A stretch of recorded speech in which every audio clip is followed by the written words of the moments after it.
Good morning. आज हमारा topic है importance of communication in business organization. Business organisation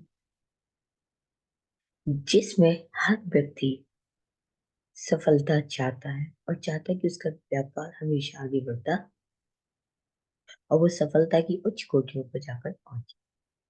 लेकिन इसी बिजनेस ऑर्गेनाइजेशन की सफलता की कम्युनिकेशन भी अपनी एक बहुत ही महत्वपूर्ण भूमिका निभाता है। इस लेक्चर में हम यही जानने की कोशिश करेंगे।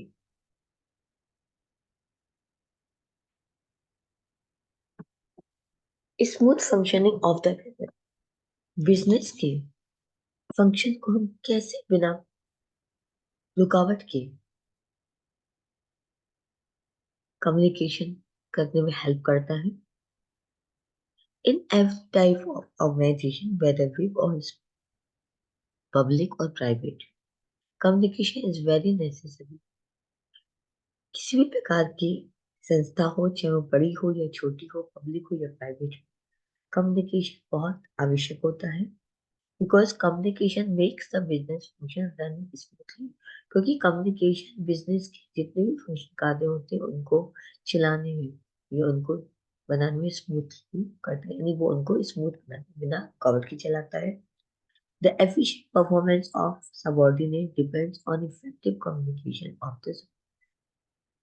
अगर हम सबऑर्डिनेट्स की एफिशिएंट परफॉर्मेंस, उनकी कार्य की प्रगति के बारे, कार्य की एफिशिएंसी, जो एनर्जी लेवल्स की अगर बात करते हैं, तो वो सुपीरियर के इफेक्टिव कम्युनिकेशन पे डिपेंड करता है कि किस तरीके से कम्युनिकेट करते हैं, जो उन्हें बताए जाते हैं एट द राइट टाइम।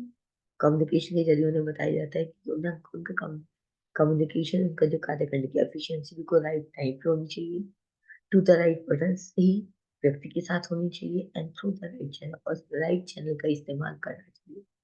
ये केवल कम्युनिकेशन के आधार पर ही पॉसिबल होता है। सेकंड था कम्युनिकेशन एंड मैनेजमेंट कंट्रोल। किस तरीके से मैनेजमेंट कम्युनिकेशन के आधार पर हर चीज को नियंत्रण करता है। A business organization consist of people and network of decision.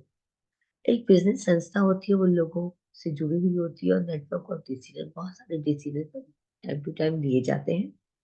To achieve effectiveness in business, केवल बिजनेस में अच्छी इफेक्टिवनेस को, कि किस तरीके से प्रभावशालिता को बनाया जाए, किस तरीके से अपनी बिजनेस की एक्टिविटीज को प्रभावशाली तरीके से किया जाए, उसके लिए प्लानिंग की जाती है। ऑर्गेनाइजेशन सारी चीजों को इकट्ठा किया जाता है, संगठित किया जाता है। स्टाफिंग लोगों को रखा जाता है काम करने के लिए, डायरेक्टर को दिशा निर्देश दिए जाते हैं, एंड कंट्रोलिंग, और सब पर नियंत्रण किया जाता है। तो ये केवल बिजनेस के आधार पर, बिजनेस कम्युनिकेशन के आधार पर पॉसिबल होता है कि जो कम्युनिकेटर होता है वो प्रॉपरली प्लानिंग करे, ऑर्गेनाइजेशन की चीजों को संगठित करे, स्टाफिंग लोगों को स्टाफ रखे वहां पर, उन सबको डायरेक्ट करे कैसे क्या करना है, एंड कंट्रोलिंग, उन सबको कंट्रोल करे किसको क्या क्या चीज करनी और किस रूप में चाहिए। So manager has to be an effective communicator, इसीलिए मैनेजर को हमेशा एक इफेक्टिव प्रभावशाली कम्युनिकेटर होना पड़ता है। His communication skills help in controlling the process, और उसकी कम्युनिकेशन स्किल हर प्रक्रिया को, यानी ऑर्गेनाइजेशन की हर एक्टिविटी को, हर गतिविधि को कंट्रोल करने में मदद करती है। Employees have to follow the organization rule, code of conduct and other company policy. और एम्प्लॉइज को संस्था के सारे नियम, व्यवहार, जितने भी जो कंपनी की पॉलिसीज होती है, उन सभी को फॉलो करना है। नेक्स्ट होता है प्रॉपर प्लानिंग एंड कोऑर्डिनेशन, कि उनमें प्रॉपर किस तरीके से प्रॉपर उचित प्लानिंग की जाए, एंड कोऑर्डिनेशन किस तरीके से लोगों से सामंजस्य से भावना होनी चाहिए। Communication is a great tool of proper planning and coordination of activities. Communication एक बहुत बड़ा टूल, हथियार है प्रॉपर प्लानिंग करने का, एंड एक्टिविटीज के बीच में सामंजस्य को स्थापित करने का। One of the important pre condition in planning, planning करने में जो पहली कंडीशन होती है, जो सबसे महत्वपूर्ण है, वो है is to get the things and do. उसमें से काम निकालना इतना आसान नहीं होता, वही इसकी पहली कंडीशन होती है। And this can be possible through the media of communication, केवल अपने कम्युनिकेशन स्किल के आधार पर ही दूसरों से अपना काम आराम से निकाल सकते हैं। Similar coordination between various group, और सामान्यतः कोऑर्डिनेशन होना विभिन्न ग्रुप के बीच में एक्टिविटीज और उनकी एक्टिविटीज के बीच में, कार्य के बीच में समन्वय होना is very essential for efficient function of the enterprises की, किसी भी बिजनेस की, किसी एंटरप्राइजेस की एफिशिएंट प्रभावशाली कार्य के लिए लोगों के बीच में, लोगों के ग्रुप के बीच में, लोगों की एक्टिविटीज के बीच में सामंजस्य होना बहुत ही इंपॉर्टेंट होता है। Coordination and cooperation depends upon adequate and effective system communication at all levels of the enter यानी बिजनेस के हर लेवल, हर स्तर पर जो कम्युनिकेशन का जो एक सिस्टम है, और जो पर्याप्त, अगर जितना अच्छा हमारे कम्युनिकेशन का सिस्टम होगा हर लेवल पर बिजनेस के, उतनी ही अच्छी तरीके से कोऑर्डिनेशन कोऑपरेशन बनाए रख सकते हैं।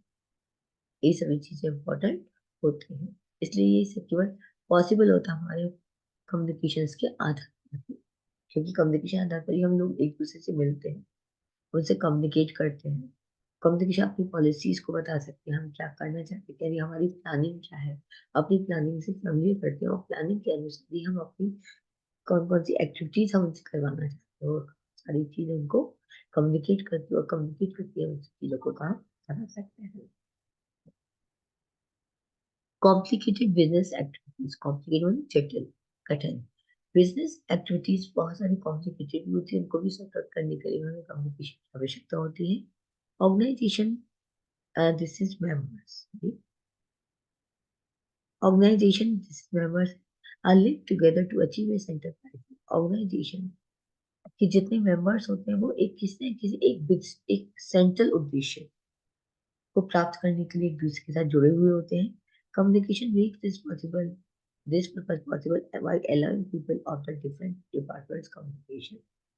कम्युनिकेशन इस उद्देश्य को केवल संभव बनाता है जब वो अलग अलग डिपार्टमेंट के लोगों को अलाउ करता है कि वो एक दूसरे से कम्युनिकेट करें in order to know meaning importance and process, ताकि वो मीनिंग भी समझ सके कि किसका पर्पज का उद्देश्य का मीनिंग क्या है, पर उसकी इम्पोर्टेंस क्या और प्रोसेस और उसकी प्रक्रिया कैसे, किस तरीके से हम सेंट्रल उद्देश्य को अचीव कर पाएंगे। तभी हम कॉम्प्लिकेटेड जो, क्योंकि किसी भी एक सेंट्रल, एक छोटा मोटा उद्देश्य नहीं, सेंट्रल हर व्यक्ति का, पूरी कंपनी का एक ही उद्देश्य है। उस उद्देश्य को प्राप्त करने के लिए हमें उसका मीनिंग भी समझना होगा, इम्पोर्टेंस भी समझना होगा, अच्छा उसको कैसे करना है, ये सब चीजें समझनी होंगी, तभी हम अपनी बिजनेस की सारी एक्टिविटीज, जो कॉम्प्लिकेटेड एक्टिविटी उनको सॉर्ट आउट कर सकते हैं। ये सब पॉसिबल होता है हमारे कम्युनिकेशन के आधार पर। Establishing better labour relation, establish माने स्थापित करना, बेटर माने अच्छे से अच्छे, हम अच्छे से अच्छे मजदूरों के रिलेशन, यानी मजदूर उनके रिलेशन मैनेजमेंट के साथ बहुत अच्छे बना सकते हैं। And effective communication can play a useful role in establishing constructive labour relation.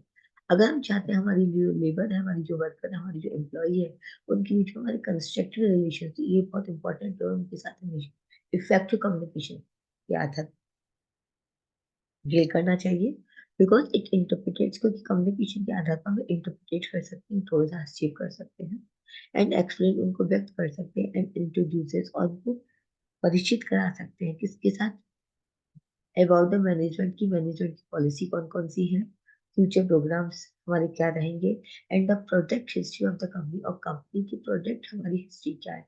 हम इन सब चीजों को बहुत अच्छे तरीके से उनको समझा सकते हैं। जब हम इन सब चीजों को समझा सकते हैं, हम अपनी कोई भी मीटिंग कंडक्ट कर सकते हैं, कोई भी वर्कशॉप कर सकते हैं, जिसके अंदर इन सब चीजों से हम उनको फैमिलियर करते हैं।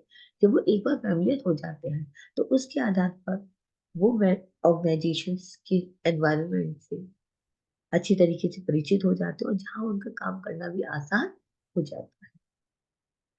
इस तरीके से हम एक कंस्ट्रक्टिव रिलेशनशिप को स्थापित करने में सफल हो जाते हैं। जब ऐसा हो जाता है तो हमें बिजनेस की कोई भी एक्टिविटीज करने में ज्यादा प्रॉब्लम नहीं होती है। और उम्मीद करती हूँ आपको ये लेक्चर समझ में आपको कि इम्पोर्टेंस क्या है कम्युनिकेशन की, वो भी बिजनेस ऑर्गेनाइजेशन के क्षेत्र में, किस तरीके से बिजनेस ऑर्गेनाइजेशन की गतिविधि को किस तरीके से स्मूथली हम बना सकते हैं, किस तरीके से कंट्रोल किया जा सकता है, जितनी हमारी जो एम्प्लॉइज होती हैं उनकी सारी एक्टिविटीज पर किस तरीके कॉम्प्लिकेटेड बिजनेस की एक्टिविटीज को हम सॉर्ट आउट कर सकते हैं। तो उम्मीद करती हूँ सभी चीजें आपको इस लेक्चर में समझ में आती हैं। Thank you much.